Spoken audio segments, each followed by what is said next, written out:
Donc rebonjour à tous. Ceux qui étaient là tout à l'heure, je suis toujours Sophie Franco, la cofondatrice de la Food Locale. Donc aujourd'hui, on va parler d'alimentation et on va tenter de répondre à cette question. Comment gagner la confiance du consommateur final? Donc pour répondre à cette question, autour de la table, même s'il n'y a pas de table, faut le dire quand même, donc Mélissa, fondatrice de l'épicerie Campillo, donc qui est une épicerie locale que vous pouvez trouver au chalet. Je vous invite en même temps. Donc épicerie locale que vous pouvez trouver dans le quartier des Chalets à Toulouse. Ludovic Amar, donc, qui est chargé de la stratégie social média de la région Occitanie et de la marque Sud de France. On va en parler tout à l'heure. Claire Guillet, donc, qui est la cofondatrice de Carion, ou Carion, comme on veut, on peut dire les deux si on veut. Alors c'est un système en fait qui permet, en gros, vous allez acheter de la viande, il y aura un QR code sur,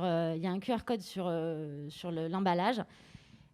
Vous le flashez et ça vous permet de savoir d'où vient la viande. C'est vraiment un outil de traçabilité. Donc grâce à la blockchain, on va en parler tout à l'heure.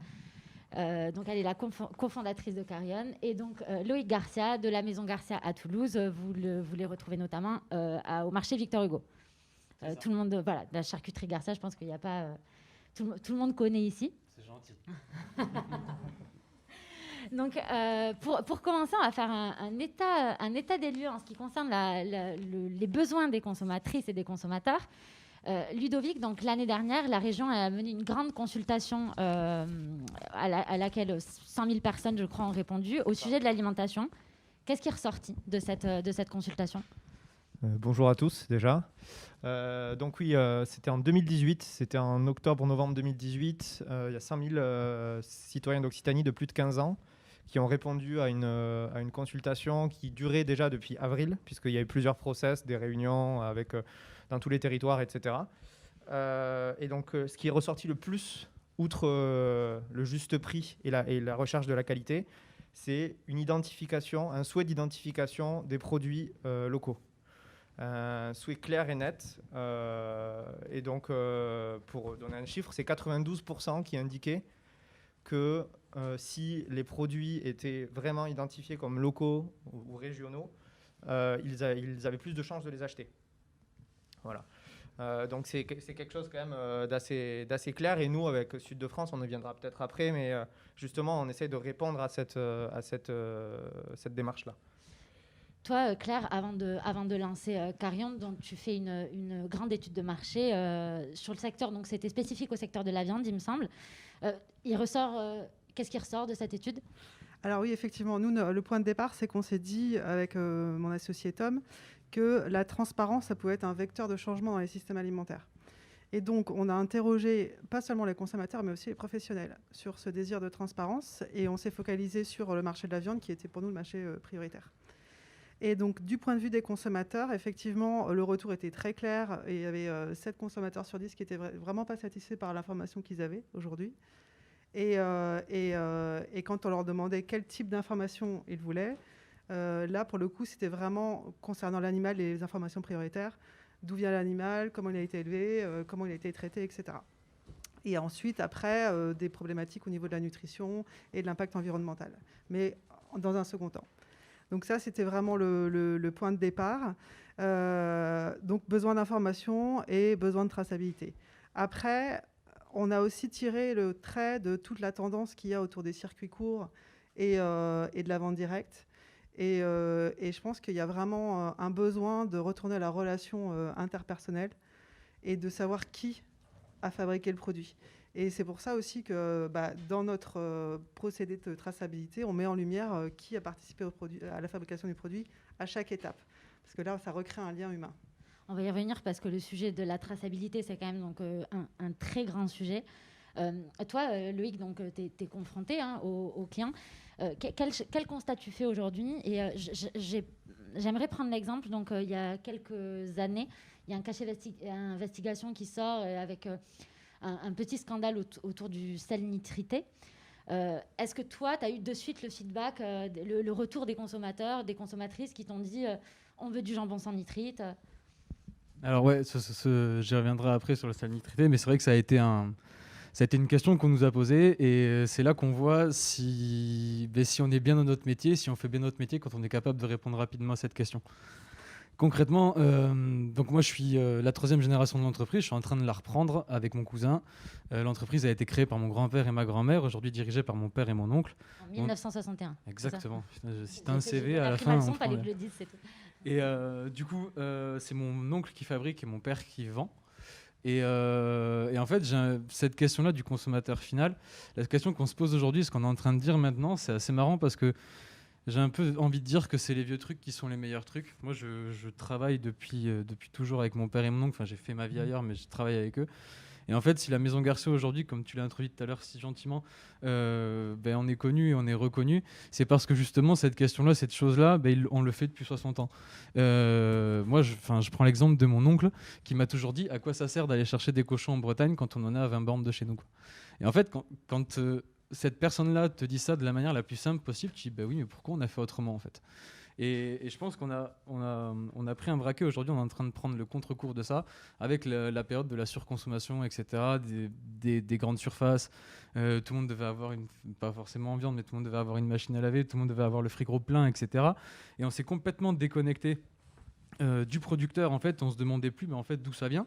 Tout ce qu'on voulait, c'est qu'il y ait un rayon plein de steak haché, un rayon plein de côtes de porc, peu importe d'où elles viennent, et surtout, on allait chercher un prix. Et aujourd'hui, on est en train de revenir à ça parce qu'on dit qu'on est complètement fou et qu'on comprend, on veut pas en fait, on veut, surtout avec le flexitarisme, etc. Aujourd'hui, ce qu'on veut, c'est pas manger de la viande tous les jours, on veut en manger bien au moins une fois. Et donc, c'est pour ça qu'on est complètement dans le cœur que je pense que la Maison Garcia, et c'est pour ça que j'ai envie de la reprendre, est dans le cœur de ce fondement, quoi. Sur le sel nitrité, la question est assez double en fait, parce que pour vraiment rentrer dans le thème, à la Maison Garcia a embauché une qualitéticienne, une responsable qualité. Et cette personne-là, le hasard a fait qu'elle a fait son mémoire d'études sur le sel nitrité. Et en fait, c'est là qu'on voit le côté buzz et le côté professionnalisme de la chose. Pourquoi on met du sel nitrité dans un jambon déjà de base? C'est pour qu'en fait qu'on garde ce côté rose. Ce côté rose, enfin le cochon est rose, donc le jambon est rose. C'est pas complètement ça, mais c'était un peu ça. Et si vous voulez, normalement, la viande, le cochon, la base, mais c'est un rôti de porc, une fois qu'il est cuit, il est gris en fait. Et C'est ce que le documentaire révélait justement. voilà, concrètement. Après, là où le documentaire reste flou, et je pense là où il a voulu faire du buzz, c'est que il faut s'enfiler un verre entier de sel nitrité par jour pour vraiment qu'on réussisse à avoir les effets. Et le concept, c'est oui, peut-être Erta a sûrement abusé sur le fait de mettre du sel nitrité, mais nous, par exemple, à Maison Garcia, on fait un jambon blanc complètement maison, où il y a un petit peu de sel nitrité à l'intérieur, mais à dose infime pour pouvoir... c'est une tranche qui va, à l'instant T, va pouvoir rester... faut être, entre guillemets, présentable, parce que si le jambon est gris, clairement, personne ici va en acheter. Mais par contre, c'est un jambon qui va griser au bout de 2-3 heures parce qu'il en faut un petit peu pour pouvoir avoir un argument commercial. Et est-ce que donc après ce reportage, tu vois une augmentation des demandes de jambon sans nitrité? Ouais. Du coup, qu'est-ce que tu expliques Ce que je viens de vous dire là, j'essaye d'essayer d'avoir un contrepartie. Enfin, si le sel nitrité avait vraiment un impact, j'essaye de faire. En fait, ce qu'il faut, c'est pas faire l'amalgame entre Erta, les pauvres Erta. J'espère que personne bosse chez Erta. Mais Personne bosse chez Erta. je vais changer après, j'ai parlé de Robu. Et donc il faut faire un gap entre Erta, il y a un juste milieu entre tout en fait. Il faut comprendre aussi que le professionnel qui fait son métier, il le fait pas pour faire de la nous, la Maison Garcia, en tant qu'artisan, on fait pas ça pour faire de la surconsommation ou on fait pas ça dans la même logique que peut le faire Erta qui veut que lui, son jambon, il reste rose pendant 2 semaines, quoi. Toi, Mélissa, tu es confrontée donc à cette clientèle qui a envie d'autre chose. Comment tu leur réponds? Comment t'expliques à tes clients comment t'expliques tout à tes clients en fait? Comment tu réponds à leurs attentes, ces nouvelles attentes? Du coup, nous, ça fait 2 ans qu'on a ouvert à Campillo. L'idée, c'est qu'on travaille qu'en direct producteur sur un rayon d'environ 70 km à la ronde. Donc, on est vraiment que sur du local, très local. Et du coup, les attentes, elles sont assez diversifiées. L'idée, c'est que comme on travaille en direct et qu'on est livré quasiment tout le temps par les producteurs les mêmes jours, etc., en fait, nos clients, ils sont en contact direct avec eux, même si c'est juste le temps de la livraison. C'est un moment où on peut quand même échanger et expliquer, Hugues, qui vient tous les vendredis après-midi, c'est lui qui fait les fromages, les yaourts, etc. et de chèvres, de brebis. Et du coup, il y a cette rencontre, en tout cas ce petit clin d'œil qui peut être là. Et ça joue beaucoup. Et pour nous, c'est ce qui nous importait le plus parce que on est curieux, on est gourmand. Et d'aller directement voir les producteurs, voir comment ils travaillent. En fait, on a fait tout ce travail de recherche et de recherche sur le territoire pour aller rencontrer les producteurs et voir comment ils s'impliquent et les différents artisans. Et ça, ce travail-là de repérage, ça nous a permis de répondre aux questions au mieux, aux attentes de nos clients. On n'est pas expert sur tout, évidemment. Comme on est généraliste, comme boutique, on va vendre à la fois de la bière, de la charcuterie, des légumes, etc. Mais le fait d'être allé sur le terrain, on va dire, et d'avoir rencontré tout type de producteurs et d'artisans, ça nous a permis d'acquérir cette expertise et de répondre aux questions. Et après, si on a des questions auxquelles on n'a pas de réponse, ce qui peut arriver, comme on les voit à peu près toutes les semaines, enfin pas tous les producteurs, mais ceux qui sont sur le frais toutes les semaines, ou en tout cas on a un contact direct, rien ne nous empêche de poser une question, de dire écoutez, on va se renseigner, on va lui demander, etc. Et donc ça permet d'être, en fait, cette transparence, en fait, va peut-être rassurer les gens. Et puis nous, ça va aussi nous enrichir parce que concrètement, Guillaume et moi qui avons fondé l'épicerie, on a fait plein d'autres choses avant dans notre vie. Et ce qui nous a intéressé, c'est d'avoir ce contact direct et d'être riche de ces expériences. Sinon, si c'était pour vendre des produits qu'on recevait lambda, ça ne nous intéressait pas, en fait. Voilà. Donc tu parlais de transparence. Toi, justement, Claire, c'est pour cette transparence et pour répondre à ce besoin de transparence que tu fondes Carion. Donc il y a 1 an aujourd'hui, vous commencez à vous développer. Aujourd'hui, je suis consommatrice, je flash un QR code, qu'est-ce qui se passe? Donc est-ce que tu peux nous faire toute la chaîne à l'envers? Oui, en fait, c'est une ligne de temps qui va s'afficher où vous aurez le lieu où l'animal a été élevé, par où il est passé et son impact environnemental. Et là-dessus, en fait, on a à chaque étape, en fait, vous pouvez cliquer sur le professionnel qui est intervenu à ce moment-là. Et là, vous avez une présentation de ce professionnel avec ses engagements pour une production durable.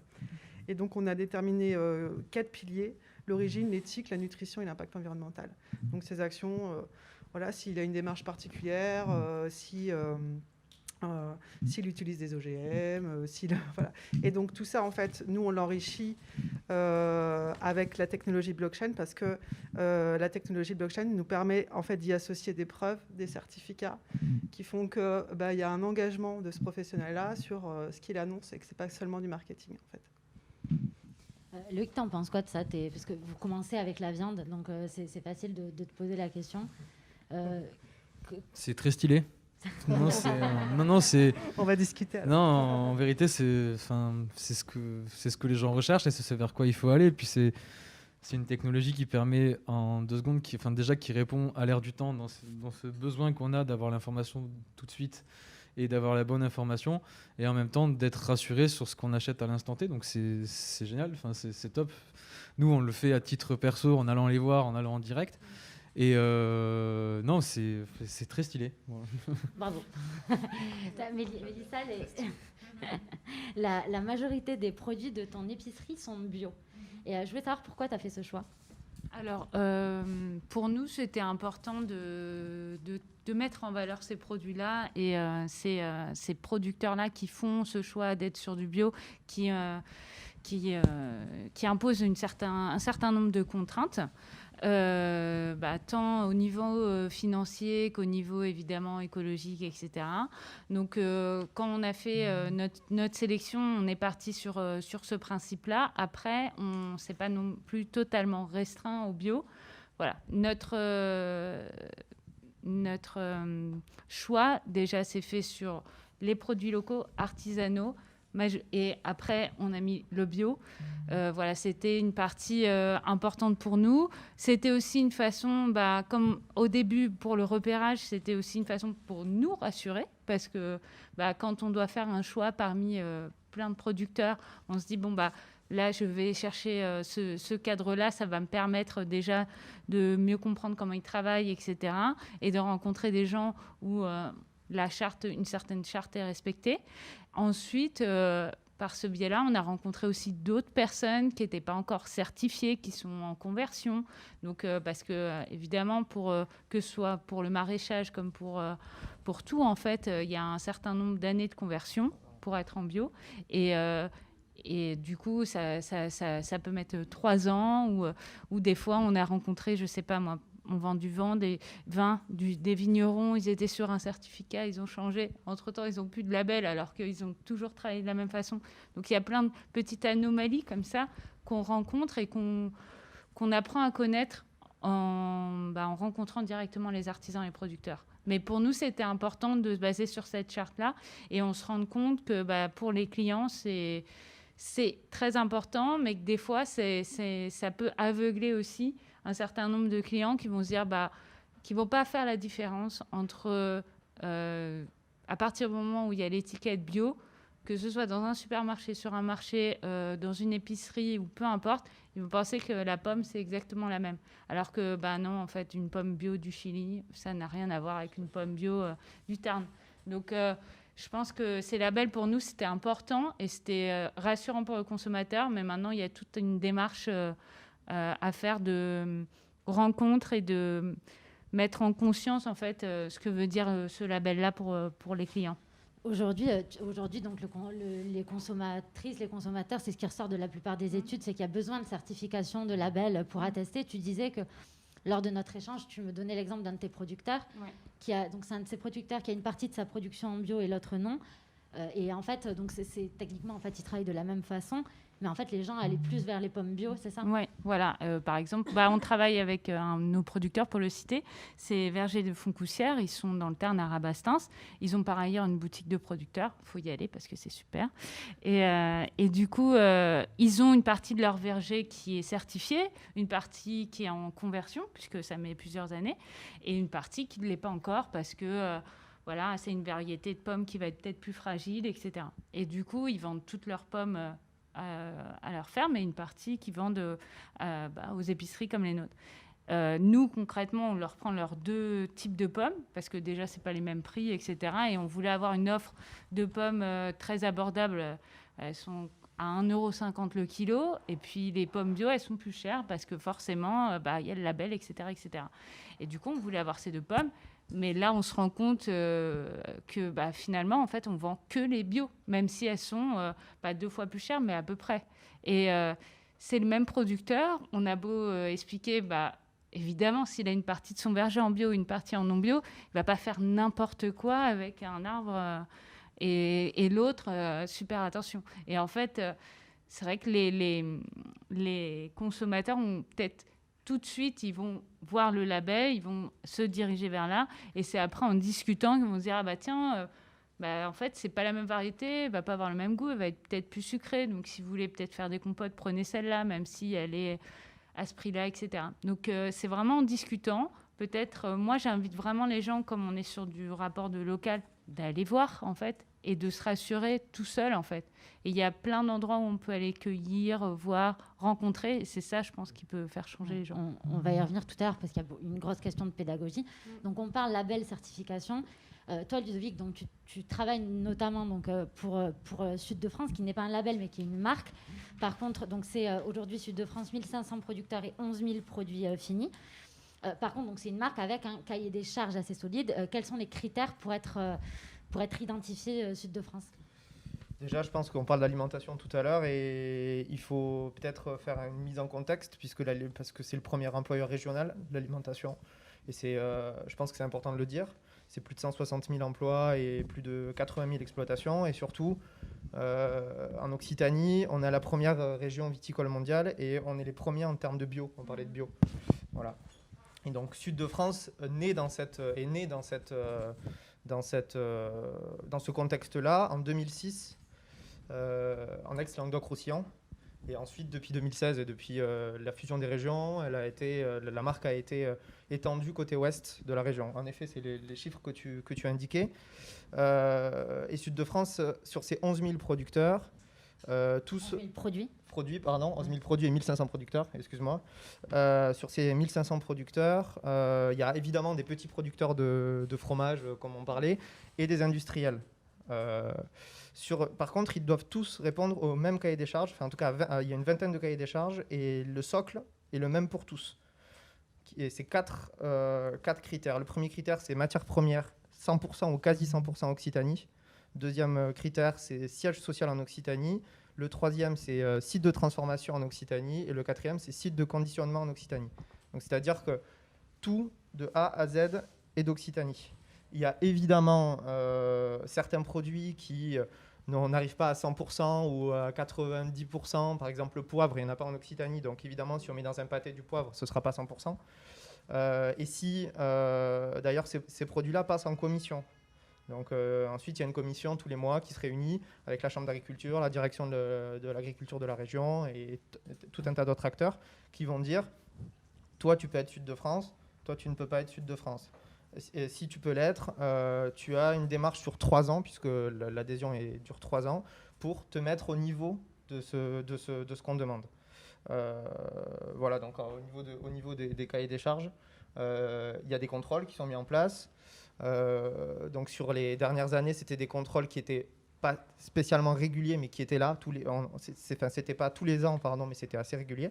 À partir du premier trimestre 2021, tous les producteurs seront contrôlés sur les 3 ans. Voilà, c'est par un organisme indépendant. Voilà, nous, on ne rentre pas là-dedans. Mais en tout cas, ce qui est sûr, c'est qu'ils seront tous contrôlés, les 1500 à partir de l'année prochaine. Je rebondis juste, c'est marrant parce que tu as parlé de pâté dans le poivre. Donc, je suis content parce qu'en tant que charcutier, on a parlé de pâté.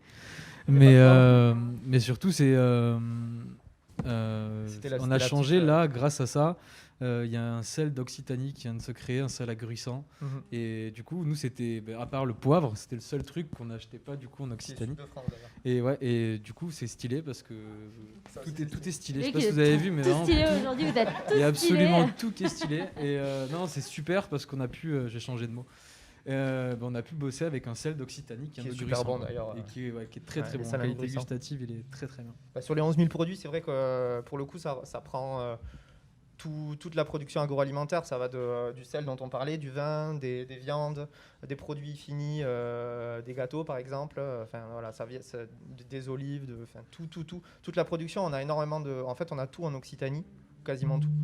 Donc c'est l'avantage de cette marque-là et surtout de la mettre en valeur comme vous le faites tous. Donc, tu parlais de contrôle. Je pense que c'est quand même un grand sujet, ce sujet des contrôles, parce que c'est quand même une limite. On a échangé beaucoup à ce sujet-là. Comment on peut faire à terme pour que finalement tout soit contrôlé? Parce que c'est pas le cas aujourd'hui. Et c'est un peu la vérité. D'avoir une donnée qui est tout à fait exacte, c'est un peu compliqué quand même, faut l'avouer. Après, c'est vrai que l'avantage, et notamment en France, c'est qu'il y a quand même une organisation, on le voit au niveau des labels, etc., qui est quand même plutôt bien faite. La seule problématique, c'est qu'il c'est pas fluide en fait, entre les métiers, entre les labels, entre la distrie, les producteurs, etc. Et donc, en fait, l'avantage de cette technologie blockchain, c'est qu'en étant décentralisée, elle permet à chacun d'aller apposer son empreinte en disant moi, j'ai contrôlé ça et je la teste. Et du coup, il n'y a pas une responsabilité qui est centralisée à un endroit et qui fait que potentiellement, il y a des erreurs, il y a des falsifications, etc.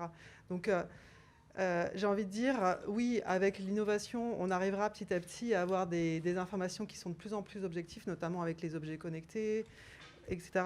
Mais il y a un métier, je pense, l'audit, la certification, c'est un métier. Et ça passe aussi par l'humain, quand on parle, par exemple, de protection animale, etc. Voilà, c'est des cahiers des charges. Donc, du coup... Voilà, ça ne remplace pas l'humain. La technologie ne remplacera jamais l'humain. Mais par contre, elle peut permettre de répartir la responsabilité et de rendre plus fluide l'échange d'informations et donc les contrôles aussi entre les différentes certifications. Ouais. Donc, on parle contrôle et on parle aussi, donc, du coup, forcément, communication. auprès du client. Qu'est-ce que tu mets en place parce qu'il y a quand même un gros capital confiance auprès de ta clientèle. Tu me disais, qu'est-ce que tu mets en place pour justement créer cette confiance avec le consommateur?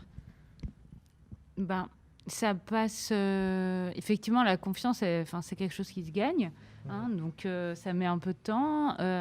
Ça passe par la qualité des produits qu'on vend, déjà. Ça, c'est très important. Je pense que les gens, quand ils vont chez leurs commerçants et qui constatent que le produit est de qualité, il est gustativement, qui va se conserver et qu'on peut avoir vraiment une régularité dans cette qualité, du coup, forcément, il revient, etc. Après, ça passe, comme on disait, la pédagogie, c'est tout simplement d'expliquer comment on travaille, d'expliquer comment la personne travaille et d'être vraiment clair là-dessus. Après, nous, on a des petits outils.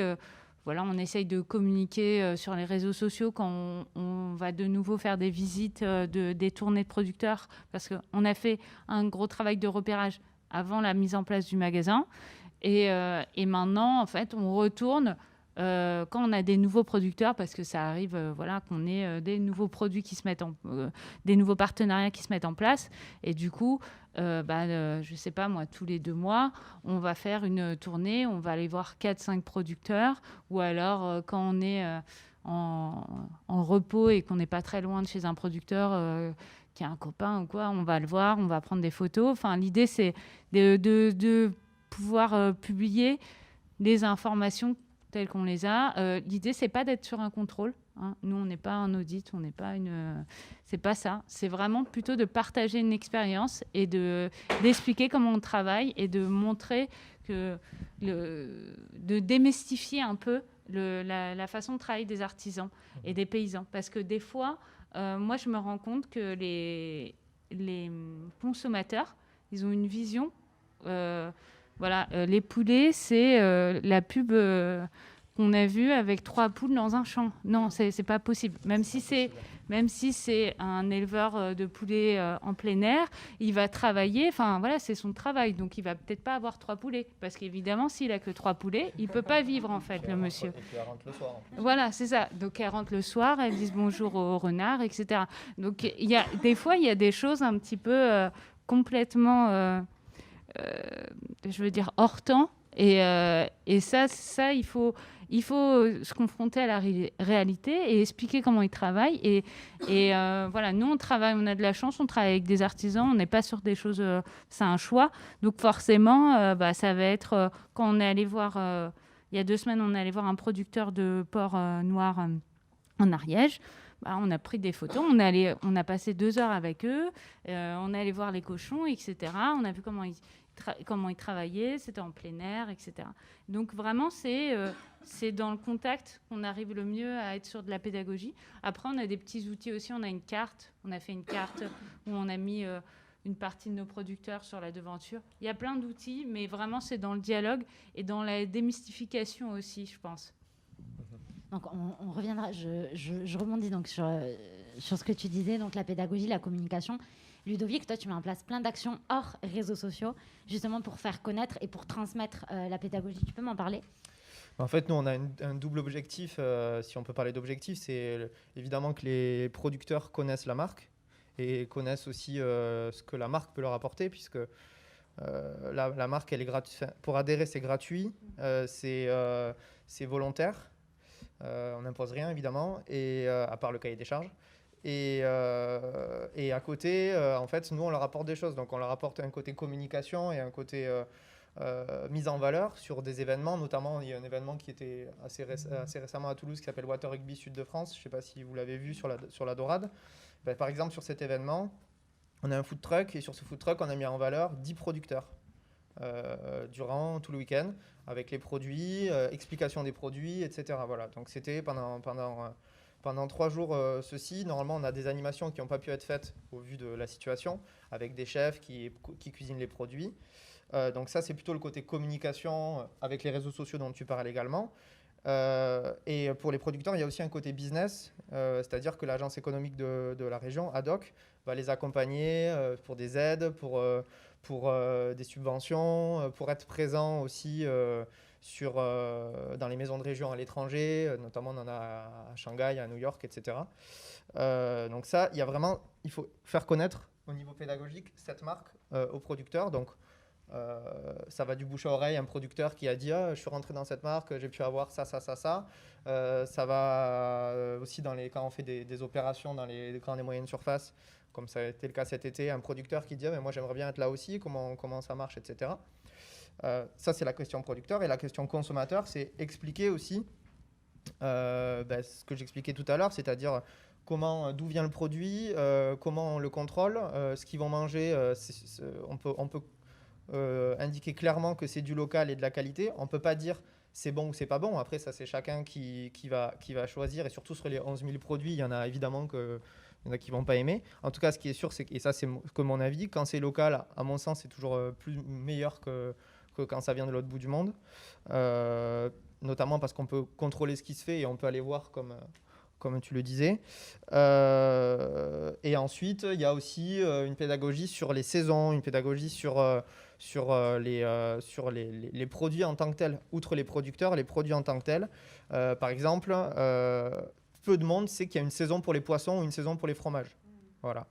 Et donc, nous, notamment sur les réseaux sociaux, on va, tous les mois, par exemple sur Instagram, on met en valeur une dizaine de produits de saison sud de France. Et donc, typiquement, il n'y a pas de Saint-Jacques en Occitanie, mais s'il y avait de la Saint-Jacques, on ne mettrait pas de la Saint-Jacques en plein été, puisqu'en fait, toutes les Saint-Jacques qu'on mange à partir de mai, mars, avril, mai, c'est des Saint-Jacques congelés ou qui ne viennent pas de France.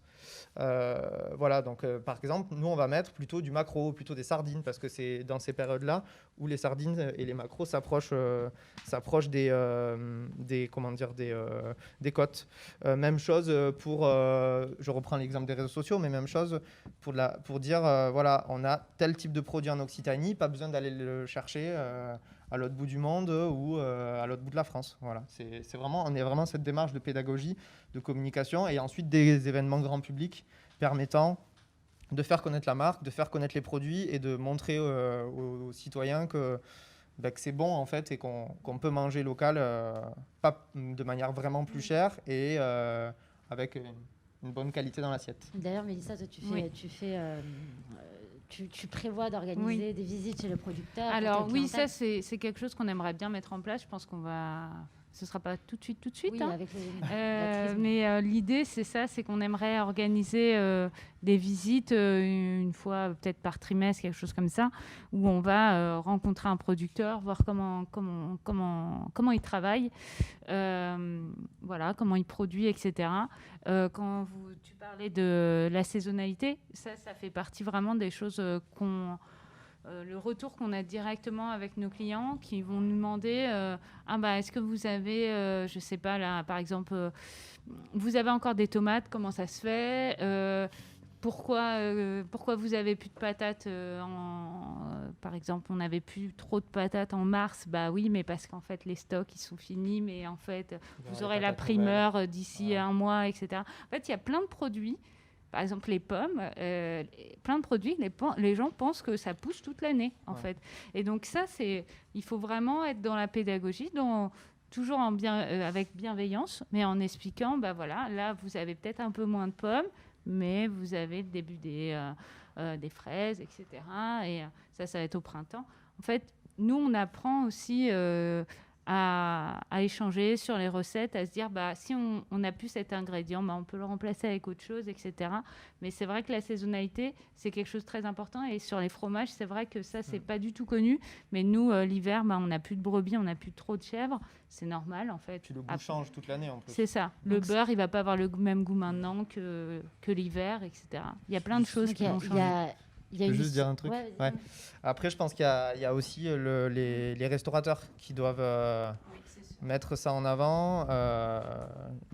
J'ai pas mal de copains restaurateurs qui vraiment poussent sur ce sujet-là. Mais quand on voit par exemple le principe des asperges vertes, les asperges vertes, c'est 1 mois. C'est 1 mois juste dans l'année. D'ailleurs, on a eu le cas, nous, durant le confinement, puisque peut-être que vous aviez suivi ou non, mais on avait lancé une plateforme de solidarité justement pour aider les producteurs parce qu'ils avaient plus de débouchés, donc X production sur les bras. Et notamment, plusieurs producteurs d'asperges ont réussi à écouler tout leur stock grâce à cette plateforme, parce qu'ils avaient leur plan qui pourrissait dans les champs. Quand on voit, pour reprendre l'exemple de l'asperge, quand on voit les toutes premières asperges qui sortent, vraiment, on en voit partout dans les restos. Et donc les gens se disent aussi, ça y est, c'est la saison des asperges. Alors que peut-être pas encore, ou en tout cas pas totalement. Même chose pour les fraises, même chose pour X produits en fait. Et je pense que, outre nous, en tant que différents acteurs, il y a aussi les acteurs de la restauration qui peuvent pousser aussi pour expliquer la saisonnalité. Ce qu'ils font de plus en plus d'ailleurs, et c'est très bien. C'est clair qu'il y a l'ensemble de la chaîne qui a un rôle à jouer, donc à la fois sur cette pédagogie qui se transmet donc en direct, comme toi, Mélissa, mais aussi sur les réseaux sociaux. Justement, les réseaux sociaux, la Maison Garcia, vous êtes très présent sur Facebook notamment. À quel moment vous prenez ce virage des réseaux sociaux? Déjà, c'est gentil parce que c'est moi qui m'occupe d'absolument tous les réseaux sociaux. C'est stylé, non? C'est très stylé, il faut dire. Non, c'est gentil parce que la gestion des réseaux sociaux est arrivée un peu avec moi qui suis arrivé dans l'entreprise il y a 2 ans. On a clairement préparé le terrain depuis une dizaine d'années, mais juste avec une expectative de toujours se dire on va là-dedans, mais on ne sait pas trop où on va et on veut juste pas être en retard quand ce sera créé. Je mets un peu dans la même boucle le site de e-commerce qui a été créé il y a de ça 10 ans et qui commence à pousser un tout petit peu aujourd'hui.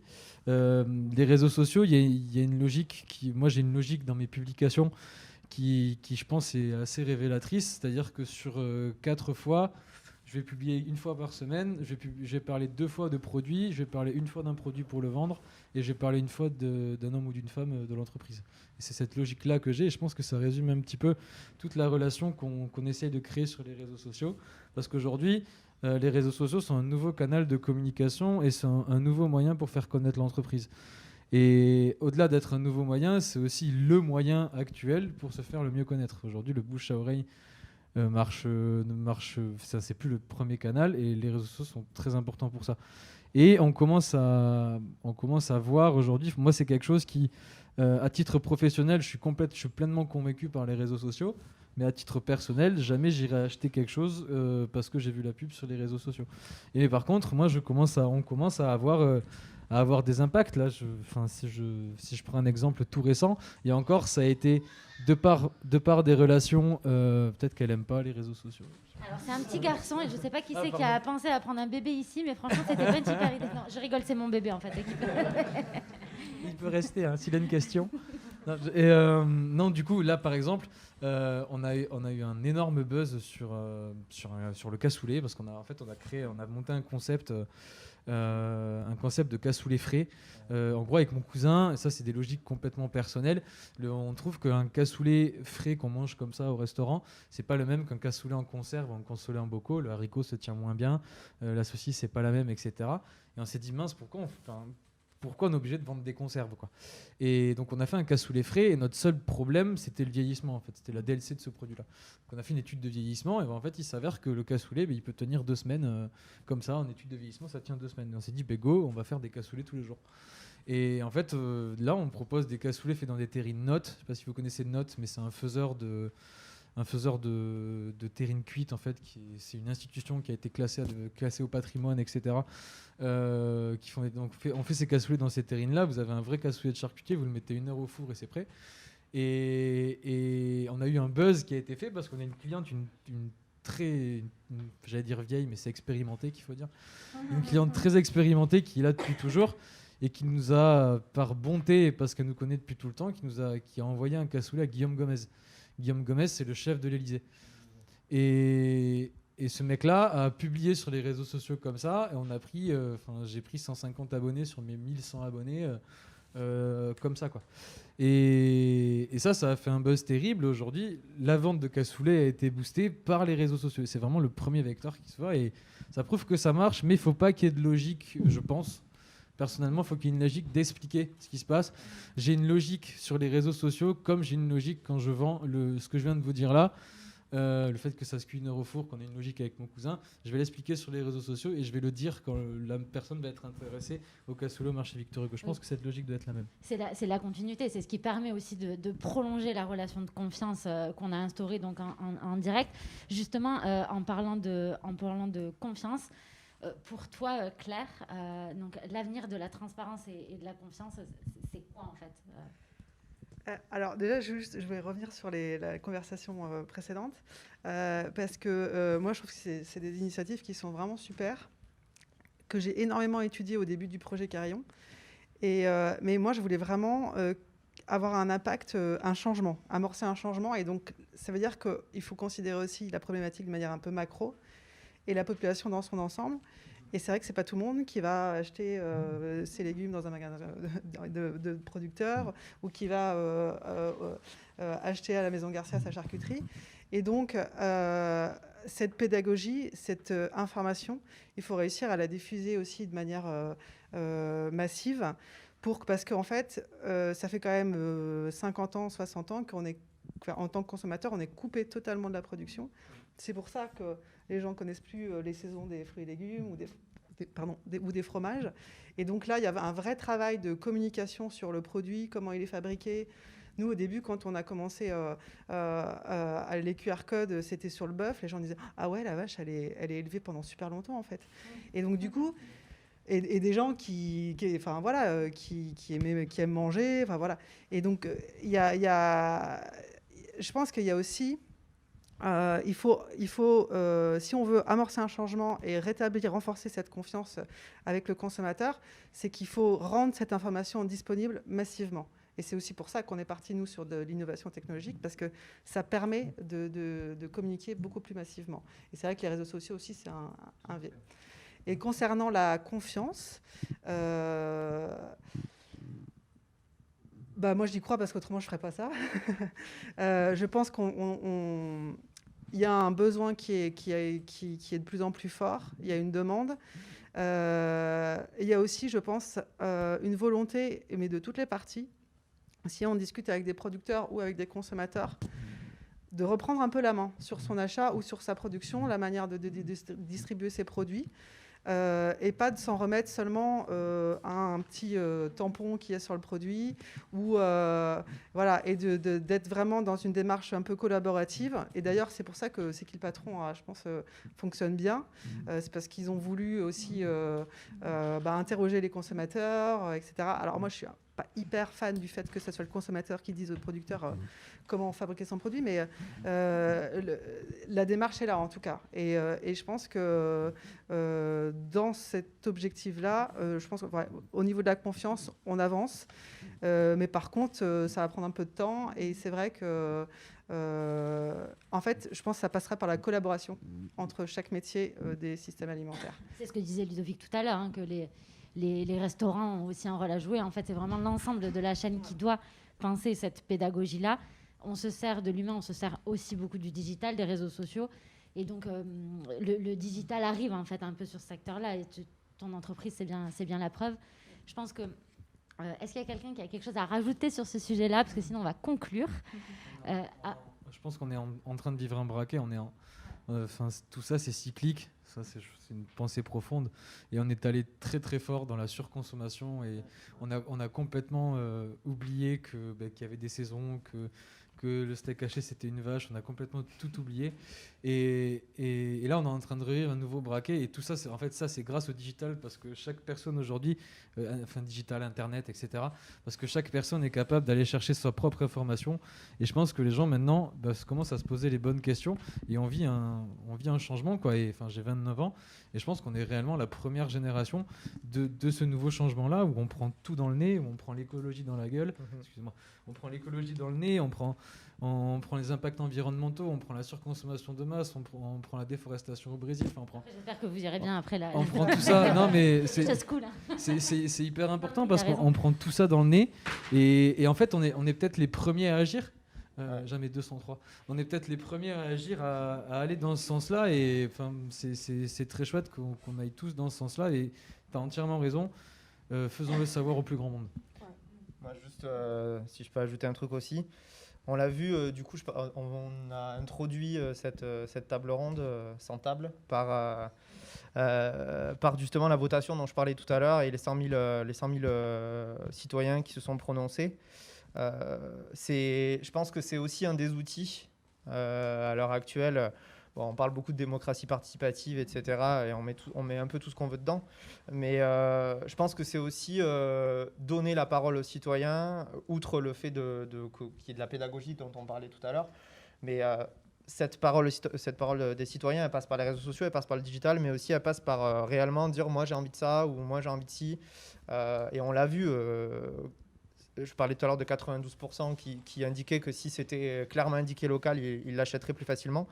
Mais du coup, de cette votation, il y a eu 10 propositions claires, nettes et précises qui sont en train d'être mises en place. Je ne fais pas du tout de politique là, c'est pas du tout mon but et je ne bosse pas au cabinet. Mais ce que je veux dire, c'est qu'il y a vraiment 10 propositions qui ont été données par les citoyens, qui sont mises en place à l'heure actuelle. Et je pense que c'est important vraiment de faire entendre sa voix par quelques moyens que ce soit du digital ou répondre à des sollicitations comme celle-ci. Mais ça passe par tout le monde, en fait, tout simplement. Moi, si je peux juste ajouter une chose, et je suis d'accord sur faire valoir la parole des citoyens et essayer d'être sur là-dessus, mais je pense qu'il faut aussi donner beaucoup la parole aux producteurs et aux artisans, et parce que ça reste quand même eux qui se défendront le mieux en fait. Ils savent en fait, et moi c'est vraiment ça que je me suis rendu compte. En fait, avant de travailler dans l'épicerie, je travaillais dans la culture. Et je travaillais beaucoup en contact avec des artistes qui étaient passionnés. Et en fait, en changeant de métier, je me suis rendu compte que les producteurs, les artisans étaient tout aussi passionnants. Et du coup, vraiment, je pense que c'est eux qui mettront le plus en valeur leur métier, leur savoir-faire. Et on est vraiment dans une région qui est très riche. On a beaucoup de chance. Voilà. Tout autour de nous, il y a un tas de produits qui sont vraiment très bons, de bonne qualité, etc. Et du coup... Voilà, il n'y a plus qu'à piocher dans les assiettes et goûter tout. C'est en train d'arriver d'ailleurs. Il y a certains restaurants qui mettent en avant leurs producteurs, les productrices et les producteurs sur leur carte. Le Gigot a été un des premiers, voire le premier à le faire. Après, quand je parlais de citoyens, je parlais de l'ensemble des citoyens. Est-ce que vous avez des questions, messieurs, dames, à l'un de nos intervenants? Oui. Moi, j'ai une question pour Ludovic, justement, sur le label Sud de France. C'est une marque, pas un label. Justement, c'est en fait le distinguo, juste pour expliquer le distinguo, les labels, c'est comme un label bio. Voilà. Nous, c'est une marque qu'on appelle une marque ombrelle, donc c'est la région qui aide les producteurs. C'est une marque en fait, une marque commerciale. Voilà, c'est pas un tampon qui dit c'est bio ou c'est HVE par exemple. Mais du coup, quelle question? Donc la question c'était, je crois que vous avez dit qu'il y a 92% des gens qui recherchent quelque chose de local. Du coup, est-ce que vous avez mesuré, une fois que la marque Sud de France est posée sur un produit, est-ce que du coup il y a un effet sur les ventes qui est réel et qui est mesuré? Je répète la question pour le visio. Donc, est-ce que le fait de marquer Sud de France sur un produit, est-ce qu'il y a un effet sur la vente qui a été mesurée? Alors, il n'y a pas d'effet qui a été mesuré. Aujourd'hui, peut-être. Aujourd'hui, en tout cas. Ce qui est sûr, c'est qu'on a énormément de témoignages de producteurs qui nous disent que ça aide, en fait, clairement. Et je parle notamment, là, je fais juste une parenthèse sur les vins. Ça aide. Voilà. Tous les producteurs nous le disent. Parce que ça parle plus à l'étranger, notamment si on parle d'étranger, ça parle plus Sud de France que Corbière ou Gaillac. Voilà. Donc il n'y a pas une vraie étude, en tout cas ce qui est sûr c'est qu'il n'y a aucun producteur qui est revenu vers nous en disant que ça ne les avait pas aidés. Voilà. Donc on peut dire que ça les a un peu aidés. Ça les a pas dérangés en tout cas. En tout cas ça ne les a pas dérangés. D'autant plus que c'est gratuit. Oui. Producteurs à peu près. Je dirais bien plus de petits producteurs et d'autant plus à l'heure actuelle. Depuis que la marque a été étendue côté ouest, on parlait de Noir de Bigorre tout à l'heure, je ne sais plus c'est toi qui en parlais du Nord de Bigorre, enfin du Port Noir. C'est souvent des coopératives ou souvent des petits producteurs fromagers. Et après il y a aussi d'autres producteurs par exemple Je pense à Toulouse, il y a Yaoufray. Je ne sais pas si vous voyez ce que c'est, les yaourts à boire qu'on trouve à Intermarché, par exemple. C'est pas des industriels gigantesques au sens Lactalis du terme. Mais ça reste à proportion régionale. Mais il y a plus sur les 1500 de producteurs, petits producteurs entre guillemets, que d'industriels régionaux. Après, en termes de chiffres, je n'ai pas les chiffres, voilà. Mais je sais qu'il y en a plus, en tout cas. Et la tendance est dans l'ajout. Oui. Merci pour cette journée et cette intervention justement sur la transparence de l'alimentation. C'est intéressant justement de pouvoir à la fois débattre avec des professionnels et des gens du contrôle. Ma question va porter sur la partie organisation. Aujourd'hui, en termes de positionnement du consommateur ou même d'un industriel, d'un artisan, il se pose la question de quel label choisir parmi d'autres, quel positionnement label par rapport à la visibilité du consommateur.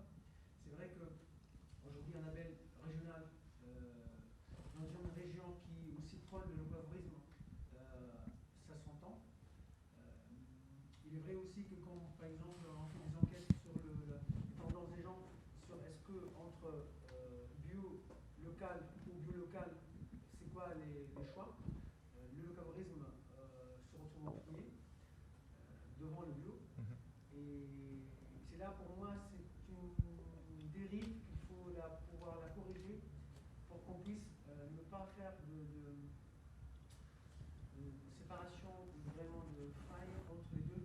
Aujourd'hui, l'Occitanie, c'est la première région bio de France, et pourtant, on est un département, une région, entre guillemets, pauvre, on est parmi les régions pauvres de France, et du coup, entre guillemets, le panier moyen des consommateurs, il n'est pas porté vers le bio.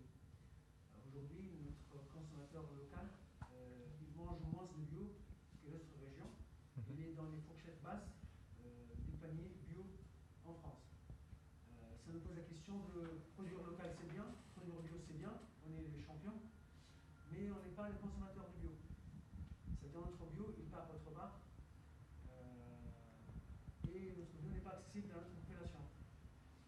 Ça pose la question justement de pouvoir, à travers, par exemple, une marque comme Sud de France, de pouvoir conjuguer le bio et le local pour que la valorisation soit pertinente pour le territoire.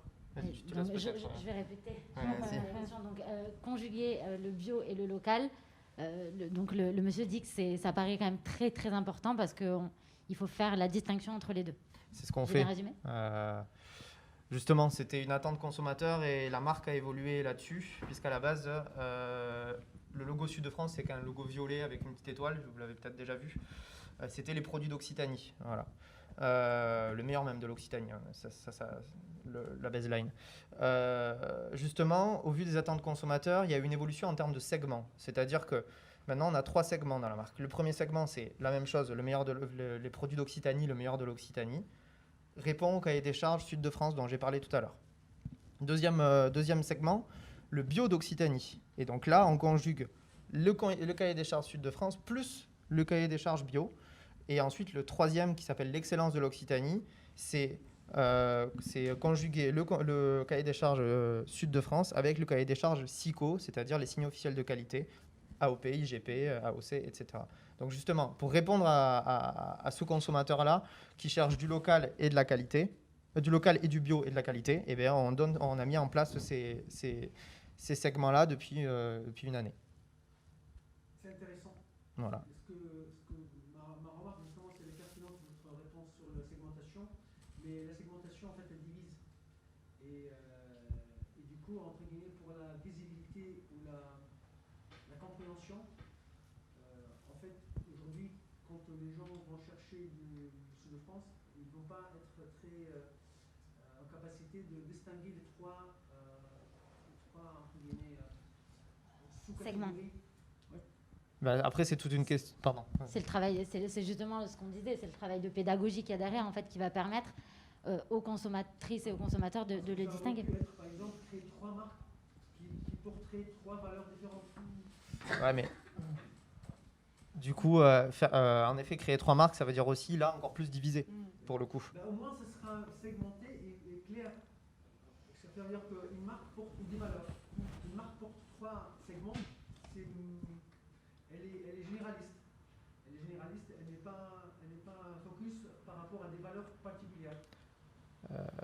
Après, c'est intéressant, la démarche globale est intéressante. Hein. Moi, je pousse la démarche encore plus en disant un consommateur qui aimerait manger local et bio, il faut qu'il puisse aller droit au but. En poussant cette option-là et ne pas, entre guillemets, reconforter le choix du conventionnel. De toute façon, pour conclure sur cette idée-là, je pense que la plupart des actrices et des acteurs, les épiceries, je pense aux épiceries notamment, la plupart des épiceries locales que je connais à Toulouse, elles ont quand même une grande offre sur le bio. C'est quand même une démarche qui est globale. En général, on ne dit pas je veux manger que local. Il y a aussi cette démarche-là derrière, et le fait que Sud de France ait créé un segment spécial pour le bio, ça prouve bien qu'il y a quand même une réponse à ces attentes. Je pense que Mélissa... Oui, je pense que de toute façon, actuellement, un consommateur qui veut manger bio, local, en tout cas dans Toulouse, hein, il y a plein de façons de faire. Et vous parliez des questions du budget. Je suis d'accord, c'est une vraie question sur le prix de l'alimentation, etc. Je pense qu'on ne va peut-être pas rentrer dans le débat du budget, mais c'est aussi un questionnement sur... voilà, il y a plein de façons de faire. On peut aller au marché, on peut être dans une AMAP, on peut aller faire ses courses à l'épicerie, on peut trouver des choses en supermarché, on peut travailler avec des artisans comme la Maison Garcia, aller dans des épiceries comme Campillo. Il y a plein de façons de faire. Là, maintenant, en fait, c'est vraiment... Je pense que les consommateurs, ils ont les clés pour aller chercher et trouver des produits de qualité. Et là, moi, je pense que c'est aux professionnels de faire ce travail de démocratisation et d'explication, mais c'est aussi beaucoup aux consommateurs de faire ce travail de recherche. Alors, tous les budgets en plus. Oui, il y en a pour tous les budgets, je pense. Alors, une dernière question et après on conclut. Ouais. Non, je me demandais justement, est-ce que pour faire ces choix, ils existent en réel, en physique, mais est-ce qu'il n'y a pas du retard pour trouver du local sur Internet? Parce que moi, je cherchais des producteurs directement sur Internet, c'est assez compliqué. Alors, je répète la question. Est-ce qu'il y a du retard sur le local sur Internet? Moi, je pense vraiment qu'on doit finir. Oui. Mais du coup, en fait, ça existe, c'est en train d'arriver. Il y a quand même énormément, ça fait partie de mon travail, il y a quand même énormément de choses qui sont en train d'arriver, notamment le confinement, ça a apporté ça. Donc sur Internet, il existe plein de façons. Et pour conclure, je dirais et rebondir sur ce que disait Mélissa, il y a l'ensemble de la chaîne qui doit communiquer, mais il y a aussi le consommateur qui doit aller chercher l'information. Et pour ça, il y a plein de médias, de personnes, de ce qu'on appelle des influenceuses, des influenceurs, des blogueurs, qui justement font ce travail-là de vulgarisation. Donc il ne faut pas hésiter, parce qu'ils mettent en avant des projets comme ça, justement. Voilà. Je pense que ça sera le mot de la fin. C'était bien comme mot de la fin. Bon, merci beaucoup à tous.